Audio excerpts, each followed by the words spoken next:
Izimu Afrika, Mzansi, sanibonani, nginibingelele kuphi nakuphi la enibukele khona ukuthi-ke usuku lakho lokuqala uthola-ke uhlangana nalo mbukiso. Ngicela ungalenzi iphutha kusekhaya la, subscribe ku-channel, ulike ividiyo ebese-ke uciphisa i-notification bell. Wenzela ukuthi-ke uma ngifaka ividiyo wena-ke bese-ke uthola i-notification, then ngokushesha bese uyangena kwividiyo uyayibuka. Siku-Trend TV siyaqinisekisa-ke ukuthi-ke sikulethela-ke lolo daba olusuke lusematheni ngalolo suku. Ingane zakwethu emva kokusabalala kwevidiyo ngesonto elidlule, ividiyo eveza-ke abazalwane bezitika ngocansi emagcekeni esonto, futhi-ke bevathe izivatho ezayo-ke inkonzo. Kube nama-challenges-ke amaningi, lento-ke ekuthiwa-ke i-challenge ko-Facebook, ko-TikTok, abantu nje beyenza ihlaya le ndaba. Kodwa-ke njengamanje-ke futhi-ke kunevidiyo esisabalele, ividiyo-ke eveza abesilisa engicabanga ukuthi-ke bathandana ngobulili obufanayo, nabo bavela beshaya yona le challenge. Beyishaya kwangempela-ke bona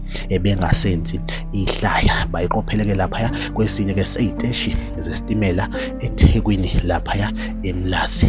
Asazi ukuthi-ke iNingizimu Afrika ingenwe yini kule nyanga kaNovemba, ngoba maningi kakhulu amavidiyo atrendayo aputshukile, abantu-ke besuke beshuthwa bezitika ngocansi endaweni ongamele engabe benza ucansi kuyona. Mawuthi-ke ufuna ukuyibona-ke le vidiyo bafethu, ikhona-ke i-WhatsApp number yami, ngakwazi ukuthi-ke ngikusherele yona ku-WhatsApp. Ungayithatha nje laphaya kwi-description ngukusendele ku-WhatsApp.